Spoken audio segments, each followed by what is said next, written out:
Hello అండి అందరికీ welcome to my channel.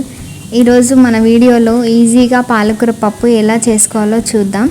ముందుగా మనం పాలకూరని ఇలా కడిగేసుకొని కట్ చేసుకొని పెట్టుకోవాలండి. అలాగే పప్పు కోసం నేను కందిపప్పు తీసుకున్నాను. ఇంకా ఒక 5 మీడియం సైజ్ టమాటోలు, అలాగే ఒక ఉల్లిగడ్డ, ఇంకా 3 పచ్చిమిర్చి. ముందుగా పప్పు ఉడకపెట్టుకోవడం కోసం కుక్కర్ తీసుకొని ఈ గ్లాస్ సైజులో నేను 1.5 వరకు పప్పును తీసుకున్నానండి. ఆ పప్పుని కడిగేసుకొని ఇలా మనకి ఒక గ్లాస్ పప్పుకి 4 గ్లాసెస్ వాటర్ లాగా నేను 6 గ్లాసెస్ వాటర్ తీసుకున్నానండి. అలాగే మనం కట్ చేసుకున్న పాలకూరని కూడా అందులో వేసేసుకొని ఇలా మొత్తం వేసేసుకున్నాక కొంచెం పచ్చిమిర్చి కట్ చేసుకున్నది వేసుకొని, ఉల్లిగడ్డలు కూడా ఇలా పెద్దగా కట్ చేసుకోవచ్చండి. టమాటోలు కూడా ఇలా కట్ చేసుకొని వేసుకోవాలండి.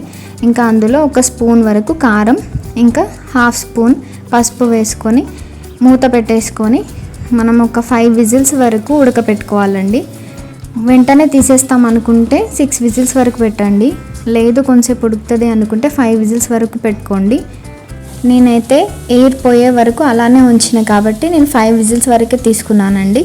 ఇంకా మనం మొత్తం ఎయిర్ ఇలా తీసేసి మూత తీసేసుకొని బాగా ఉడికింది కదండి. ఆ ఉడికిన పప్పులో మనం కొంచెం కల్లుప్పు వేసుకొని ఇలా కలిపేసుకొని పప్పు గుత్తితోని మొత్తం ఇలా రుబ్బుకోవాలండి. తర్వాత మనకి పోపు కోసం ఒక ప్యాన్ తీసుకొని ఇలా 2 స్పూన్స్ వరకు ఆయిల్ వేసుకొని, కొంచెం ఆయిల్ వేడెక్కినాక అందులో కొంచెం జీలకర్ర వేసుకోండి.